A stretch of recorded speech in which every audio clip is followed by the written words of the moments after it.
Hey guys, it's me again, Guilmy here. Welcome back to everybody listening, like always. This week's guest is Tyler Aero.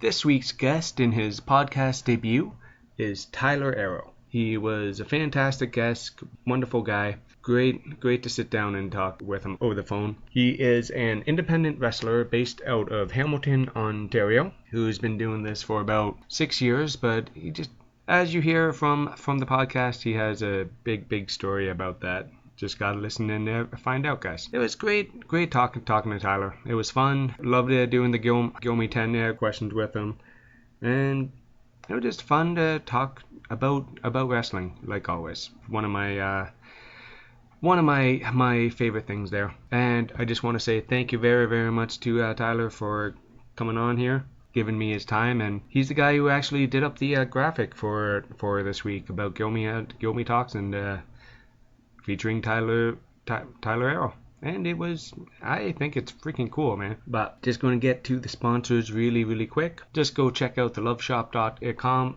guys, because you know what? It's really fun, and everybody wants to keep a little bit of heat in the bedroom, right? Go check out Bats in the Belfry Art on Instagram.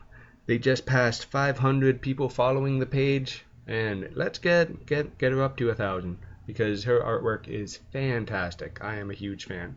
Go check out Solid Designs on Instagram because you know what? If you need anything drawn up, anything done, that is the guy to go to, and tell him Guilmy sent you, because it's a fantastic, very talented site. And check out Tabby Lynn's Sensi page on Facebook, because you know what? Nobody wants their house to stink. The song there was "Conquer Them All" by Lansdowne. It's Tyler Aero's single wrestling theme, and it's a pretty decent song. Go check those guys out on YouTube or whatever music app you listen to. I'm just going to throw it in right now. Please rate and review the Guilmy Talks podcast on any iTunes, Podbean, wherever you listen, because the more I get rated and reviewed, the more listenership I get. I mean, better mics, better equipment, more social media coverage, and all that fun stuff to make the show bigger, better, and maybe not so much better, just sounding better with the fancier mics and such. Because, well, I love you guys. You always listen. You always tune in. And it's a great thing. So go check out iTunes or Podbean or Podcast Addict or Stitcher or Spotify. I'm on them all. Go like them, give them a 5-star review, 5 thumbs up, how many suplexes you want there, because it's just fun. And I'm going to stop rambling now and get to the awesome interview here, guys. Good morning, good evening, good night. Hey guys, it's me again, Guilmy, and I have an amazing guest this time. One of my personal favorite wrestlers I've been following around on the Ontario indie scene right now. I have Tyler Aero. He's based out of Hamilton, I believe, right now. And hey Tyler, how's it going, man? Good. How are you? So far so good. Another crazy day in my life, but that's how it goes, right? Oh yeah. And let's see, full-time job, 4 kids. Yeah, pretty busy guy. You got the packed schedule there. Oh yeah. Okay, just gonna kind of jump right in and just ask, where did your first interest in wrestling? You know, honestly, I've been a fan since as long as I can remember at this point. You know, when I was a kid, I'd always be recording on VHS tapes. Actually, for those listening who still know what those are, we recorded just the Monday Night Raws, and I'm pretty sure I think SmackDown would have been on Thursday nights back at that point. And you know, it's always been a thing in my life. It's always been a big thing in my life. I think it stuck with me more than the rest of my family and more of my friends, I should say. But, you know, my first interest, it had to have been the one that I can remember, I should say. I probably would have been 6 years old, just watching on TV with my parents, sorry. Myself, I'm a little bit older than you, by like a couple decades, I guess. But I I remember exactly what caught my eye. It was when Andre and Hogan started their feud before WrestleMania 3. It was Oh yeah, either at my grandparents' place or my parents' place or something, and I yeah. seen them rip the chain off Hogan, and from that moment I was pretty much hooked.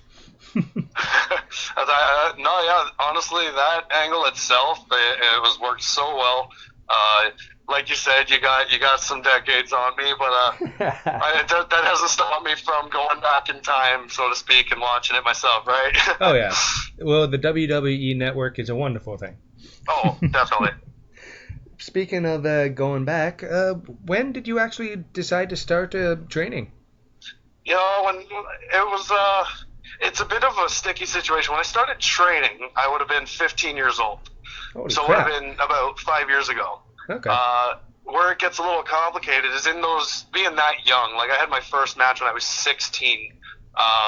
So it took me about a year, or a little under a year, to actually get into a ring. But a lot of things are different now more. So even though it wasn't that long ago, now there's a lot more people that are, younger than 18 that are able to work shows. When I started, there wasn't much of that. Well, like, I had 6 matches in my first 2 years. Oh wow. And that's compared to now, that's actually nothing. But where it's kind of come to is I did that training for, I want to say, 7-8 months, and they were very spotty shows. It was only in Hamilton.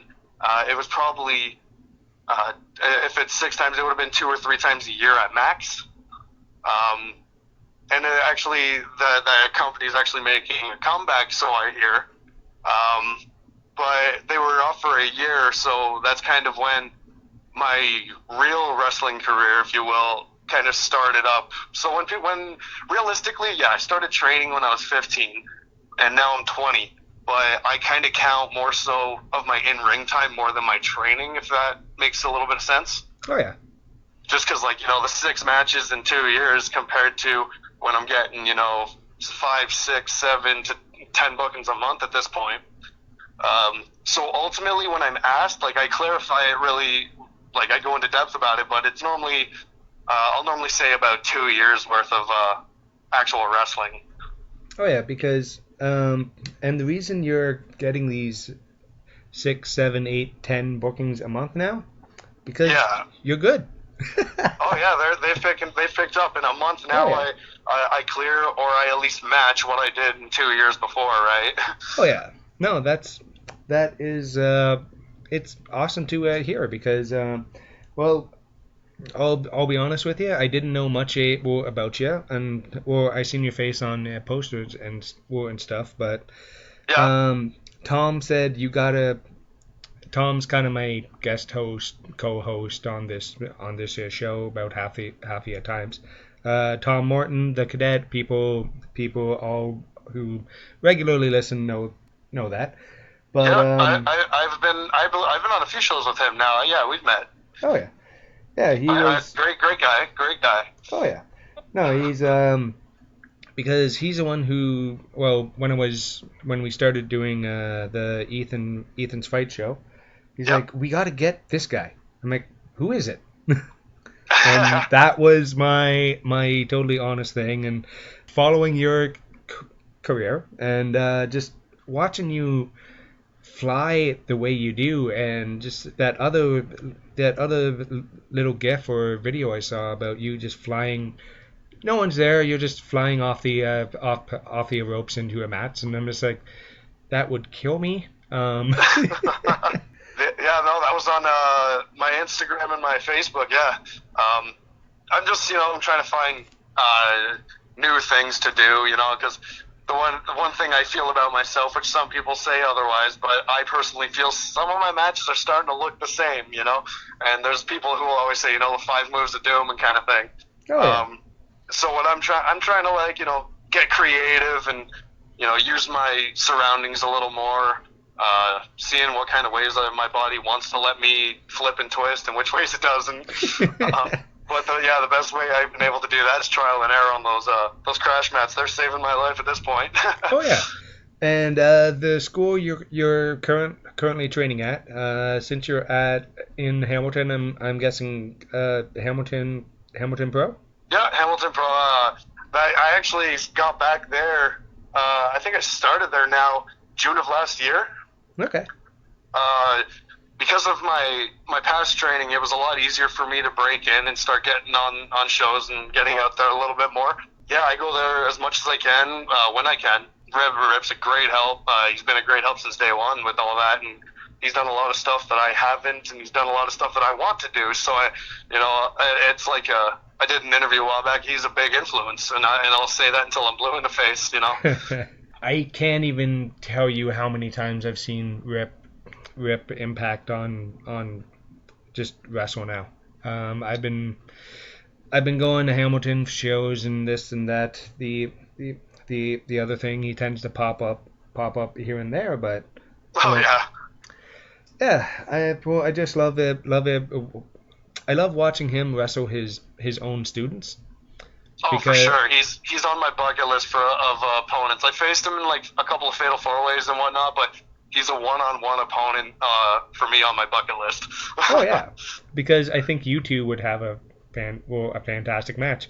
Any promoters, please listening, please book that match. If you book that match, you have at least one ticket sold. So please book it, guys. All right. Speaking of matches, what has actually been your personal favorite match to date? Actually, I got a couple that are out there, but if I had to nail it down to one solid match, it would have had to been at excuse me, it would have had to been at Courage Pro Wrestling. I want to say it was called the show Summer Days. It was the one just before the one that passed. I can't remember when. I think it might have been July, if I'm not mistaken. Okay. I had a one-on-one match with actually my current tag partner, Mike Forte. That was the show we formed a team. We had a one-on-one match, and if I remember correctly, I want to say it was a 15 to 17 minute match. And it was a face versus face, good guy versus good guy. We've teamed together before, we've trained together before, and in a lot of matches, the reason I liked it so much is because in a lot of matches, traditional, you got your good guy and you got your bad guy, and it's pretty distinct on who you want to cheer for and who you want to boo. The reason that match is one of my favorites, and probably, if not my main favorite, is because at the end of that match, it went to a time limit draw, and it was a very back and forth match. It was constantly one up after another. The next best thing that you could think of, like we were trying to do it.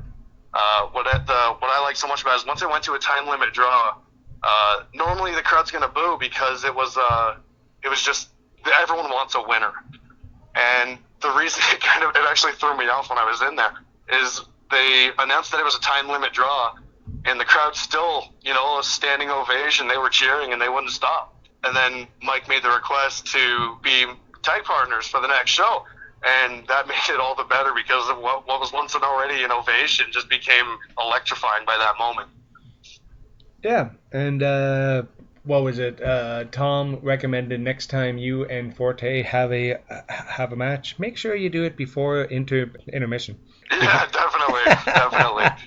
Before intermission's always a sweet spot. Oh yeah, just because he was watching from the back that particular match, and he said, "How am I supposed to follow that?" Well, that's the thing. It's I personally love being first half of the show because it's there's a lot of people who say you set the bar, you set the tone of the show. I actually agree with that. If your first match or your second match is going to be exciting to watch, and you're telling that story, and you guys you're just clicking, if you set that bar, the fans regardless are going to be excited for what's next because that's what they see right off the hop. I'm pretty sure me and Mike, I want to say we went just after intermission or just before. I can't remember specifically. But yeah, 100%. I don't try to make people have to top me, but no, I can't help what my style is, No, he said bring bring it up in jest because he thinks you're awesome. For people who've never actually seen you, how would you describe your style? Would it be map based, hybrid, high flyer, I submission guy, everything kind of wrapped up in one? I consider myself very stupid. But no, I started when I first started wrestling. It was very technical. I didn't do as much of the stunts, if you will, that I do today. But now looking into it, I am a high flyer, and I still got that technical side to me. But I'm also very, I'm at war with myself. I'm always trying to top myself from the show before, be it if it's the same weekend or it's the same city or if it's a different city and a different day.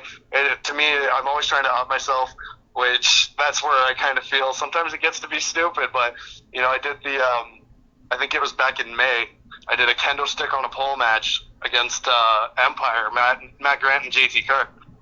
Oh, yeah. And that probably had to have been like one of my high spots of being stupid, because if I look back at the tape, I think everyone took maybe 4 or 5 shots of that kendo stick, because we had 2 of them involved. I counted how many shots I had to have taken about 14 or 15 shots with this kendo stick. And at one point in my head, I was thinking, like, is this thing just going to break anytime soon? And ironically enough, I think on like the 13th shot out of 14 or 15, it finally broke. It broke over my head, actually. Oh. And by the end of that match, like the next morning, getting out of bed was probably one of the hardest things that I've had to experience in the last year at least. But that's one of the biggest things. Like, if it's just a traditional wrestling match, then I'm still very technical, and I definitely utilize a lot of the high flying moves because it kind of gives you the best of both worlds, Oh yeah, and also I've taken 1 shot with a kendo stick in my life. How can you take 14? I can't answer that. Like, oh man, I can, but I can't. Because in my head, even now, like, I'm not at a show, I'm not in a ring or anything right now. I'm thinking that was stupid. But in that moment, I was just thinking, like, you felt it and it did hurt, but when adrenaline kicks in, you got that crowd just roaring, because that was a big crowd that day, if I remember correctly. It just kind of took over from that point, and it was like, keep going, and it may have not have been the smartest decision in terms of like getting through the next few days with real life, but in that moment, it was completely different than how I look at it now, 100%. Oh yeah, and well, I do gotta ask about your influences. Where have you actually taken? I know all wrestlers take a piece from here, a piece from there, and make everything their own. There's no carbon copies of, hey, this guy wants to be exactly like Undertaker, or this guy wants to be like Shawn Michaels. Yeah, it's like putting a puzzle together of mixed up pieces, Oh yeah, well exactly, but I'd say for me, there's a lot. It's just a matter of time and place, I should say. Like, I got some from a time frame that I wasn't even around. Like, if I had to go back, I'm like Dynamite Kid to this day. He did just pass away not too long ago, but if I'm going back, I love watching his tapes with Tiger Mask back in Japan. That was some of those matches, just the intensity behind it and the athleticism between the two and just the chemistry they had. To me, it blew me away. Even though still looking back, and I'm amazed by this, especially with what you got going on now. And I'm not saying one's better than the other, but you look at guys like Will Ospreay and Ricochet, who are also, to me, 2 big influences because they wrestle a style that I always loved watching. But just in the different time frames, to me, like Dynamite Kid and Tiger Mask back in Japan, that was something that you wouldn't see as often just because of the caliber of the 2 wrestlers themselves. And in my opinion, the chemistry, like if you look at Ricochet and Will Ospreay in the Super Juniors, they had a chemistry that I hadn't seen in a long time. Oh yeah. And it was just amazing. Like, a lot of people, everyone's got mixed opinions on those matches, but like, it takes a lot, like, because we're real life stuntmen, we're not using any wires, and we're not using crash mats, and when we're in a show, it's just, you got one take to do it, and if you mess it up, then that's it.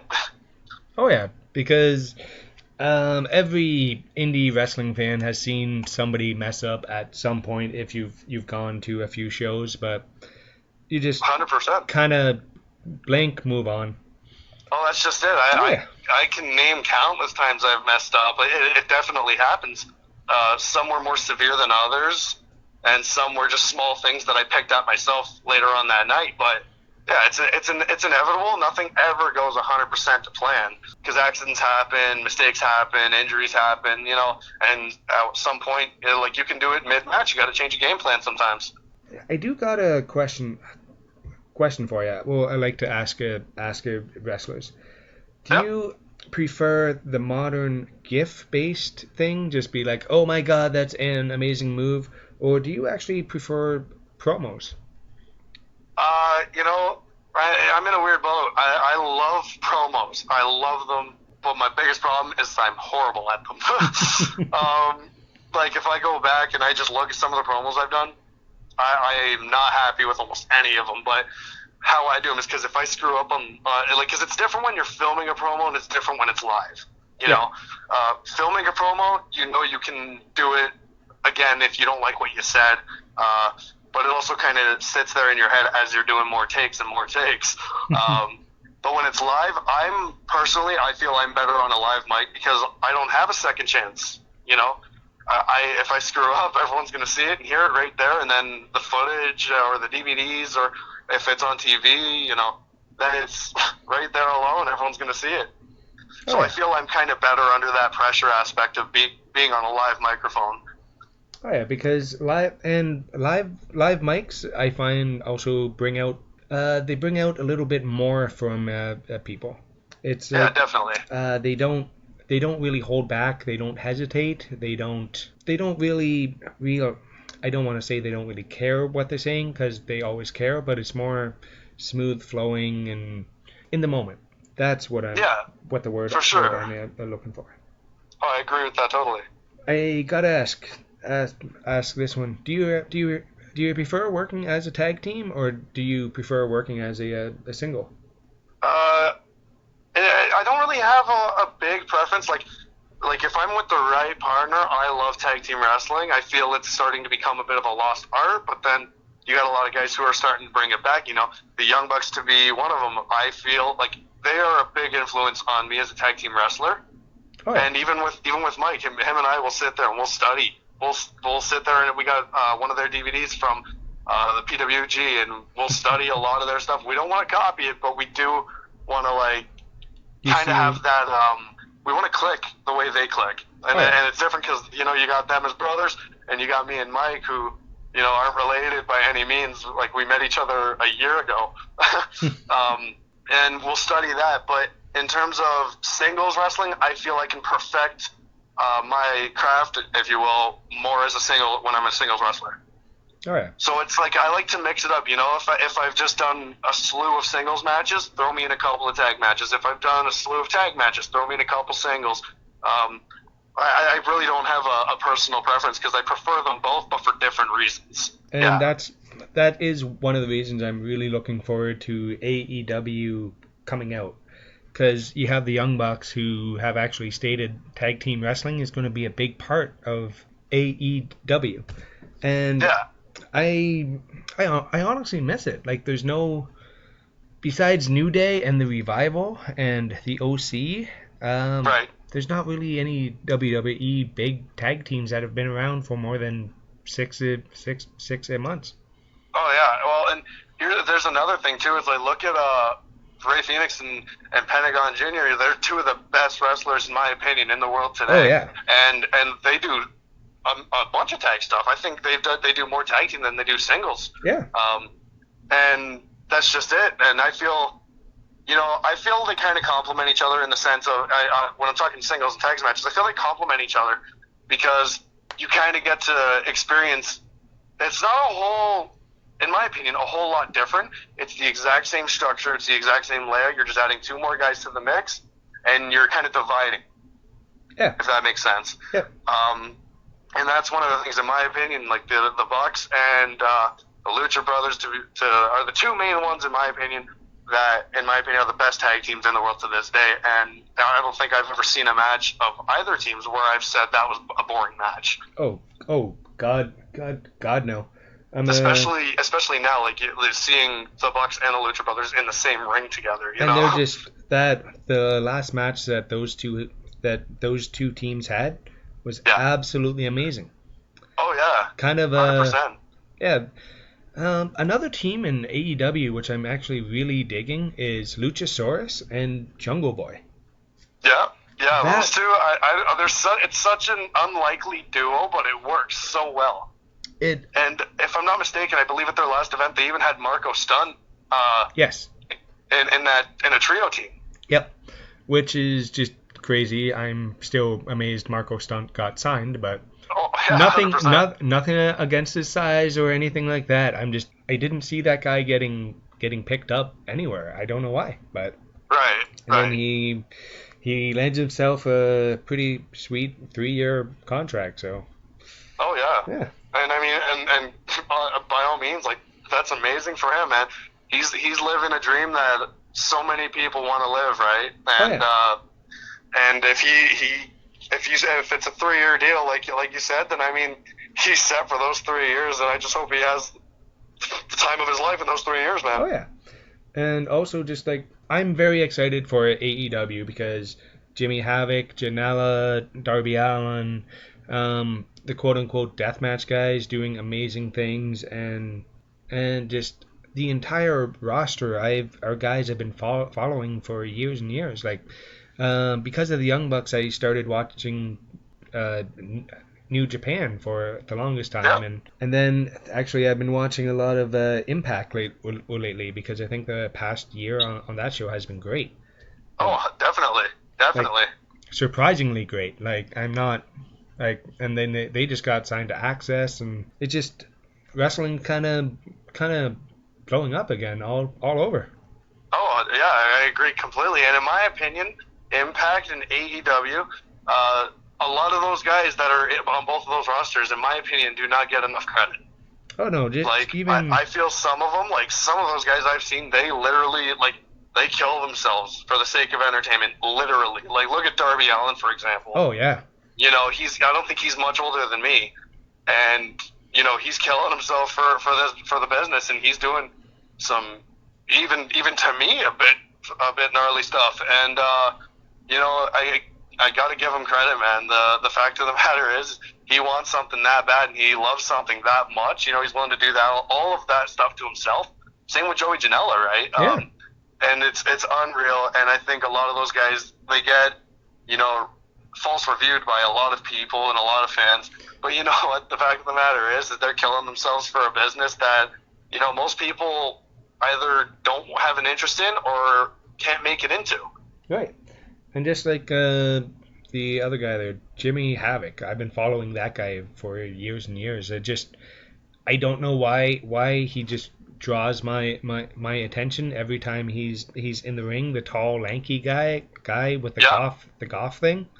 Oh yeah. I don't know. I just love the guy. Like pretty much for the only thing I wish that they could get Jordan Grace. I think she would do fantastic there.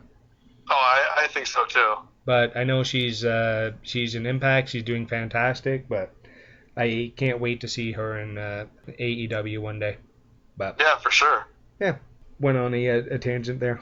That's all right. That's why we're here. Oh, well, exactly. If we don't talk, podcasts don't really work. Yeah, exactly. Otherwise, it's just going to sit here listening to heavy breathing, right? Okay. Oh, do you have a dream match for yourself ever? I can't say in particular I have a huge dream match. Like, there's guys who will say, I would have loved to face Hulk Hogan or Randy Savage and such. Yeah. My highest one right now, I'd say my higher ups dream match would definitely have been Jeff Hardy. Oh yeah. I've always been drawn to his style. I've been drawn he was such a unique look and such a unique character in the time frame of when he came in, and even now for that matter. Yeah. That definitely would have been a big one. For me, even as a kid, like that was one match that would always stand out to me. Is if I got to share a ring with Jeff Hardy, that would have been, that would have been the milestone, and I could stop wrestling altogether and go on happy if that were the case. Well, maybe he'll go back to the Indies one day. Who knows? Yeah. Well, I know he's got the I believe it was a knee surgery, I believe. Yeah. So I'm not sure how much I read somewhere. I don't know if it's true. You can't believe everything on the internet. But I mean, I heard he had to because of the time he had to take off. I heard he had to renew for a year or something like that. Oh, okay. But who knows, right? It's pro wrestling. Anything's possible. Oh, exactly. Like when they showed up at WrestleMania. Yeah, exactly. That was amazing. Everyone wanted it to happen, but everyone thought it wouldn't.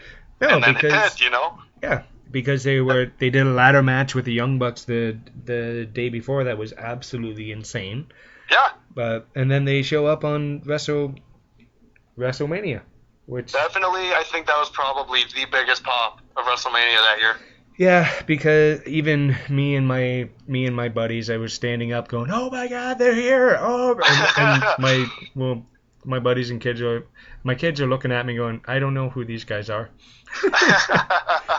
I'm just jumping around. I was super happy. Hey man, you're never too old to love professional wrestling, right? Yeah. Before I jump into the questions, do you see yourself ever going to the hardcore style? Because you are booked, I saw, for Death Proof Fight Club there. Yeah, Death Proof Fight Club. Well, here's the thing. I'll say it openly. I've never really been a hardcore wrestler by any means. I've done the odd match, like I was talking about before. I did the kendo stick on a pole match. The odd person has decided to use a weapon in a match of sorts. In that Ethan Fight show, for example, in the Battle Royal at the end, Tyler Hill with the barbed wire crutch. That was my first time doing anything with barbed wire in the entire time I've ever been wrestling. But I believe how it's kind of looking with that is, the style that I have and how willing I am to do a lot of things, and depending on who you talk to, could be stupid of me, could be smart of me, but for me, it's more so of an experience, Yeah. Because one of the biggest things is and some people love this, some people think it's unrealistic, but I would love to be a trainer one day, Oh, yeah. I'd love to train another generation when the time comes that I can't do it full time or any of that.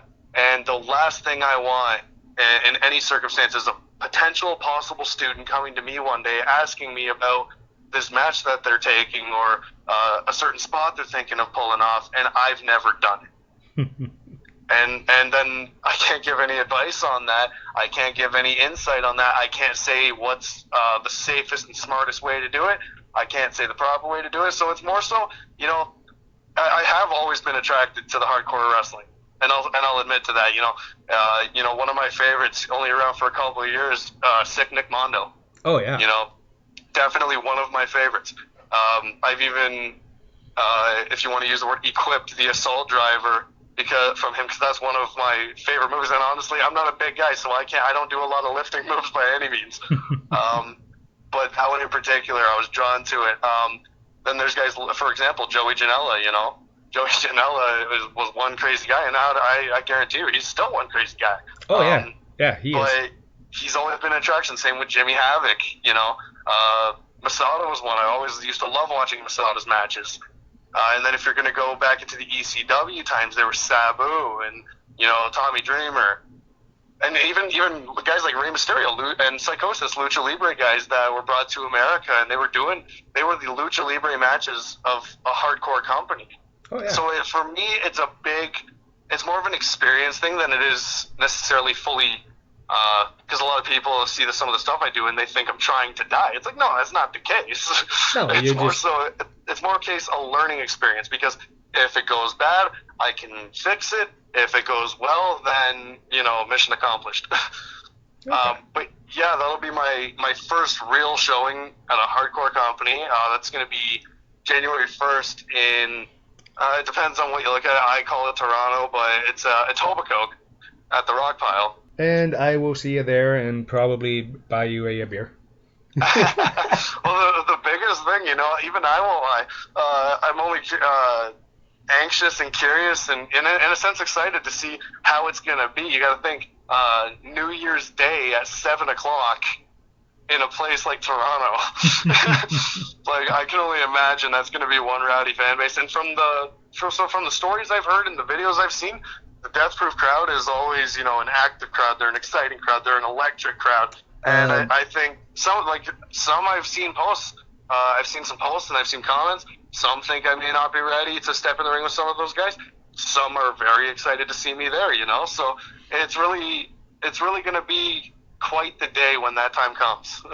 Oh yeah, because well, as everyone knows, I'm a huge fan of Death Proof Fight Club. I've been to many shows by them now. They are probably one of, if not my favorite company to go see. And whenever there's a show, I go make every intention to go. But I've missed a few because life happens. Oh yeah. Oh yeah, and the crowd is one to itself. I've never been in an independent wrestling environment that is just the exact same. The exact same. Like, I've been into some amazing Smash crowds. I've been into just crowds that are just screaming and ranting and loud and jumping up and down. But a Death Proof crowd is one thing to itself. And that's what I've heard, right? Like, and that's what kind of makes it so exciting. It's something so different, an atmosphere that I haven't been in yet. Yep. And if all goes to plan, and Death Proof itself would like to have me back, or the fans would like to have me back, it's going to be a bit of a test, especially, like I said, it's a 50-50 shot with the fans right now. There's some who think I can pull it off and some who I think I can't, so it's kind of a mission right now. Oh, yeah. And also, accept one drink from people. Don't accept 20. Well, yeah, 100%. 100%. Okay. And now we're going to get to the Guilmy Talks 10 questions here. And I just kind of randomly pick them out here. All right. First one, clean shaven or facial hair? I spent a lot of years without facial hair, so I'm going to say facial hair. All right. Next one, sweater or hoodie? I'm more of a hoodie guy myself. Yeah, same. Only time I ever wear sweaters is around Christmas time, to be perfectly honest there. Yeah, exactly. All right. Cardio or weightlifting? As much as mine sucks right now, I'm gonna have to go with cardio. Okay. Recliner, like a lazy boy, or couch? That's a tough one. Just because I had to get rid of mine a while back, I'm gonna go with recliner. No, my dog pretty much steals mine all the time. That sounds like a dog, right? Oh yeah. She's a husky. We tried training her for like a week to stay off the furniture, and then just kind of gave up. Yeah. All right. Contacts or glasses? I love the idea of contacts, but I tried them out. They didn't work well for me. I don't know. It was just something about putting my own finger in my eye that I didn't like. So I'm going to have to go with glasses. Yeah, I tried the contacts myself, but my vision's so bad I had to use the hard contacts. Yeah. Oh, that was terrible. Well, a lot of people are surprised. Everyone thinks that when I wrestle I wear contacts. It's like, my vision is bad, but before I wrestled, I boxed, and they did a physical on me where it was, when they got to the vision test, it was, can you see me 6 feet away? Can you see me 6 inches away? And I was like, yep and yep. So, it works out. I would have failed that test. All right. Sunglasses or hat? I'm going to go with hat. I wear them too much. Yeah, same. But, well, I do like shades though. Shower or bath? Oddly enough, after some of the crazy stuff I do, I prefer a shower. I find it's just, if I sit in the bath, I'm eventually just going to stay in there, Oh, yeah. Facebook or Twitter? Facebook. It's easier for me to understand. Oh yeah. And that's Yeah. weird to say for me being as young as I am, apparently. I'm not much of a Twitter guy. It only gives Yeah. me so many characters to say. Yeah, that makes sense.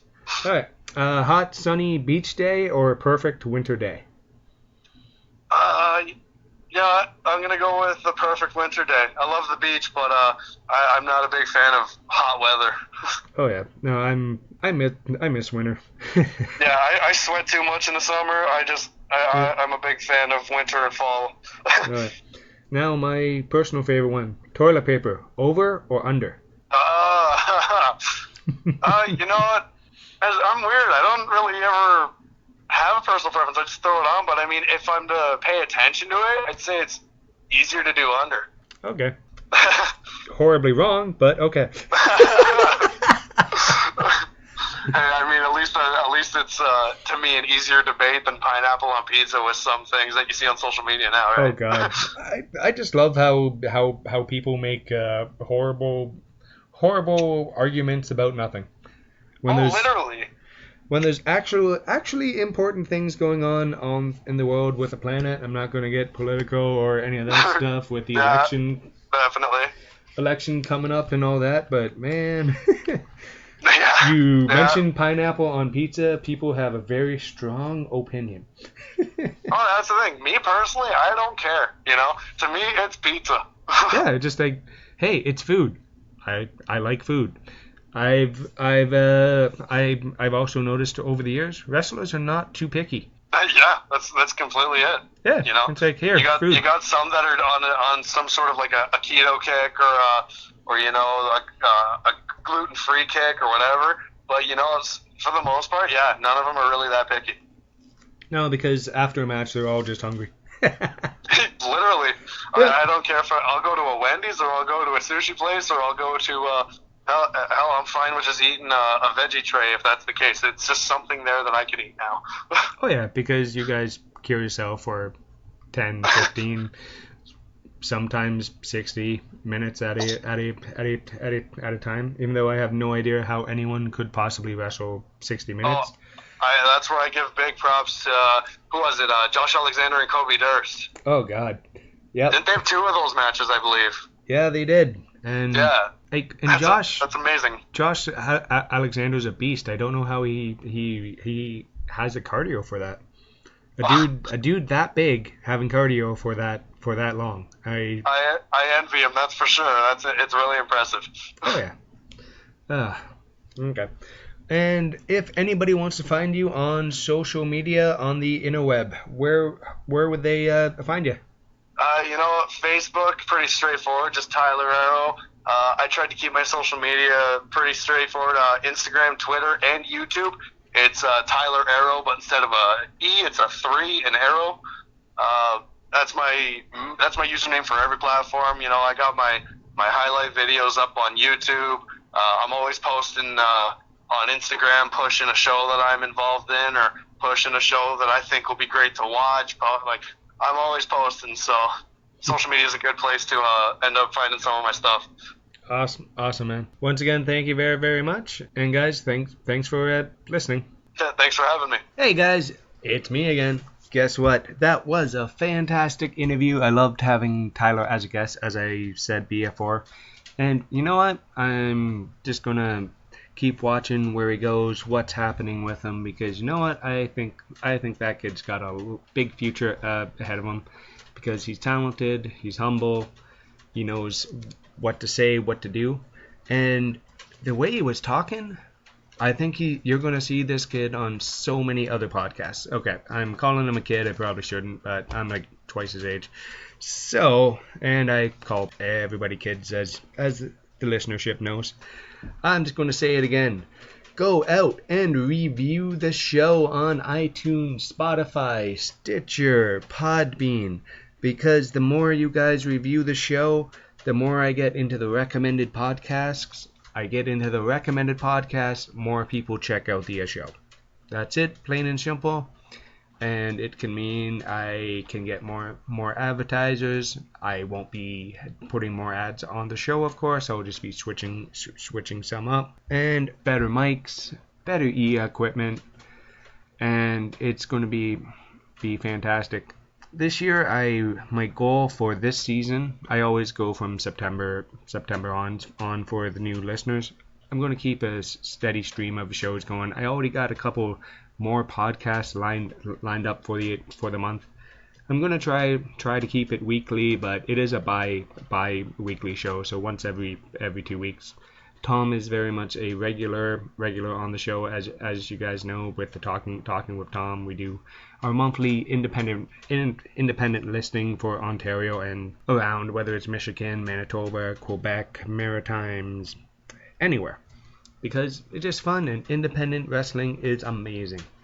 But to the advertisers, go check out theloveshop.com, guys. Check it out with your partner, significant other, because it's just fun to look at that stuff and think, hey, what do we need? And go check out Bats in the Belfry Art on Instagram, guys, because that is a wonderful site. Fantastic artist. Love her stuff, and she does commission work, so go check that out. Go check out Solid Wood Designs, because you need anything drawn up. Hayden and the crew there can do it, and don't forget to tell them Guilmy sent you. And go check out Tabby Lynn on Scentsy.com, because nobody wants their house to stink, because you want to walk home, have that nice coffee smell, or that, what's the one I'm currently using, cappuccino, so it's like a coffee and sweet, which I absolutely love. Once again, thank you, Tyler, for coming on. It was a blast sitting down and talking with you, and it was really, really fun. Now, the song is Larger Than Life by Jonathan Young. It's a Backstreet Boys cover, and it is really cool, and he uses it as his tag team entrance. So once again, thank for listening. Go drop those 5-star reviews, and talk to you next time. Bye, guys.